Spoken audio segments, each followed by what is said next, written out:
Okay, on to the next section, Mhm. personal growth and leadership lessons. Mhm. So, this is a bit more about self mastery and leadership.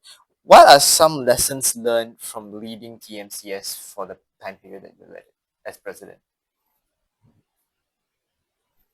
Leading volunteer organizations is quite challenging because you cannot force people to do things. So there's always an element of somebody might not show up, somebody might not do it to the 100% that they need to. So you need to have contingency plans. Hmm. You cannot, something like TMCS, you cannot rely fully solely on plan A. You need to have a plan B at all times. One perfect example would be we often schedule 7 speakers every Monday, Hmm. and on average, about 50% of the time, at least one speaker will cancel last minute of the 7. So we implemented that we're always going to have a standby speaker, sometimes even 2 standby speakers, but at least one that is ready. And we told them this is a probability of you going on. It's a 50% chance that you're going to get to speak. So be ready. And 50% is quite good. People will take that. So having contingency plans is one main thing I learned there. You need to be inspirational. Hmm. If you're not inspirational, it's very hard to get people to follow you for long. Eventually, it's gonna feel not exciting for them. Actually, coming from this is important to me personally Mm-hmm. because I'm leading a volunteer organization of my own, right? Sonara Global is a volunteer association that I have just founded, and I have members. It's growing steadily, but I think I can learn a bit more from you. Can you explain a bit more about being inspirational here? Yeah. Okay. First off, there's many ways to be inspirational. So it's important to first understand what is your leadership type. There's different leadership types. Mm. Based on your leadership type, mine is called innovative. So mine's leadership type is not good for emergency situations, but it's very good for long term. So it's more of a strategic minded leadership where what you do in an innovative leadership type is that you create an environment that empowers people to then become leaders. Mm. So then you rely on those people becoming leaders, stepping up to then lead the things. But you cannot be the one always telling people what to do. You need to create an environment. So you focus a lot on the social dynamics going on. Okay. Do Okay. people feel supported? Nobody's putting anybody down. It feels positive. It feels like joyful. Like people share the mistakes they made and then they teach each other what lessons they learned from it. Well, that certainly is what happens at TMCS, Yeah, from my it's experience. it's it's it's very important to set up that environment, and then it takes a little bit of time, but then leaders will come from that. So that's the leadership type style I have. And then to be inspirational is to understand how do you get people to feel empowered.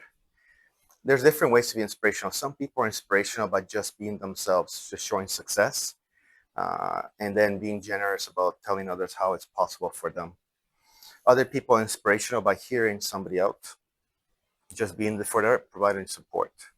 So different ways to be inspirational is you need to understand what's the best way that works for you. How do Starting you, with the leadership type. yeah, if you know your leadership type, that helps a lot.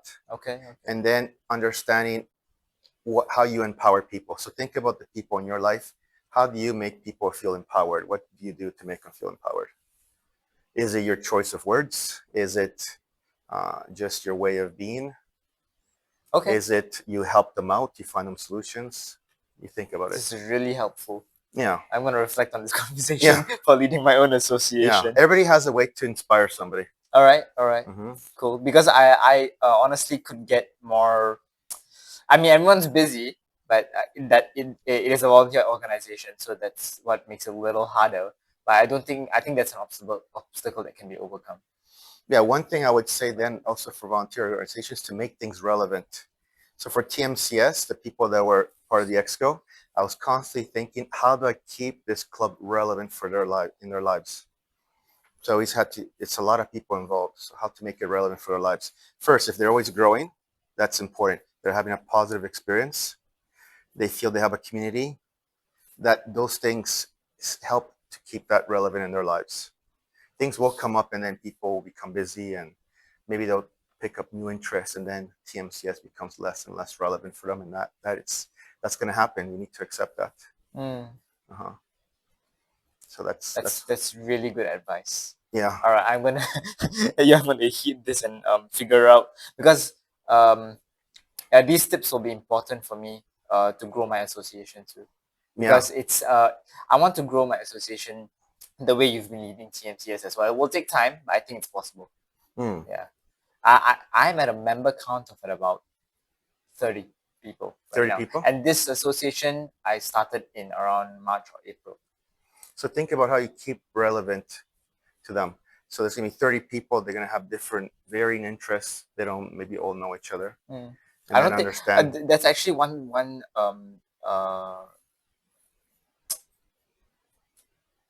what's the word for it?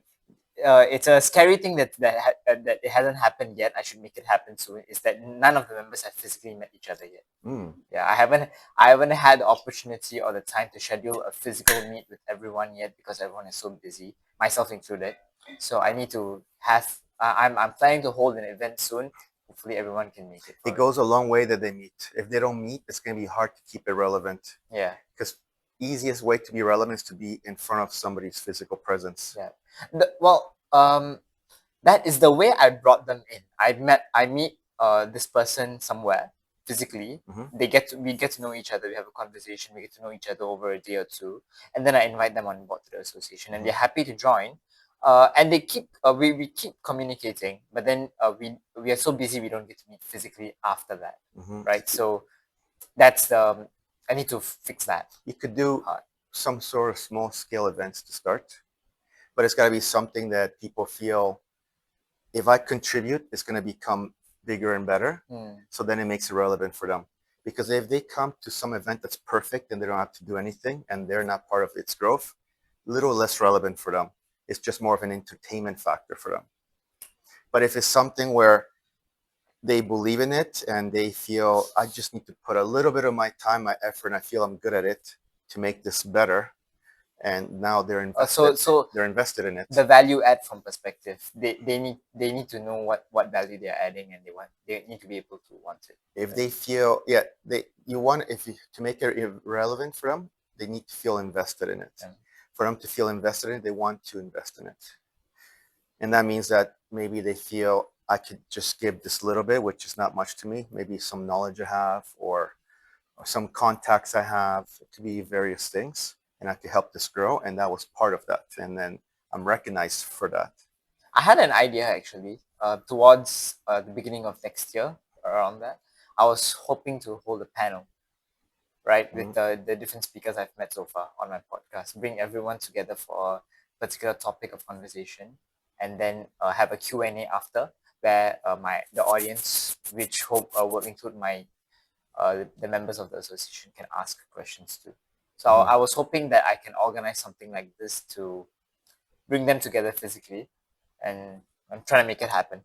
Mm-hmm. Yeah. I'll give you one example, simple one here. When I first bought my apartment, I have an apartment in Norway. I didn't know how, and apartments in Norway come without lights, and I did not know that when I bought it. My first day there, I had no lights. Next day, I called a colleague, and I asked him if he knew how to do it, because he's quite a handyman. And he just came down, brought all his tools, and him and I would put up all the lights of the apartment together. Now, he just came because for him it was just a little effort. He has the tools, he has the know-how. For me, it was a big deal to put the lights there. And ever since then, he felt like he invested a little in my home. So he was more willing to come see it, visit me. So he came to visit me more and more. Before that, he never had come to my home before. But just because he came there, helped me put some lights, and he'll come in and he always looks, oh, the lights are still holding up good. I understand. I understand the example. There's a little bit of investment, but and now my apartment has become more relevant to him. Okay, I understand. Yeah. I get the point. Mm-hmm. Okay, amazing. If you could give one message to young people trying to find their voice, what would it be? Yeah, the message should be, first understand yourself. Know yourself. If you don't understand, you don't know yourself, you're going to be questioned. And You wouldn't know how to answer the question. yeah, if people do not feel you know yourself, they will not believe in your words, and they will not want to listen to your voice. If you're speaking about something you're selling, but you yourself don't know that product, it's going to be a point where people are going to find out, and then they won't listen to what you're saying. But if you know yourself and you speak from that as your baseline on whatever topic you're discussing, then people are more likely to hear you. So in public speaking, we always say for you to be a better speaker, you first need to be a better listener, then you're a better thinker, then you're a better speaker, and then being a better speaker, become a better leader.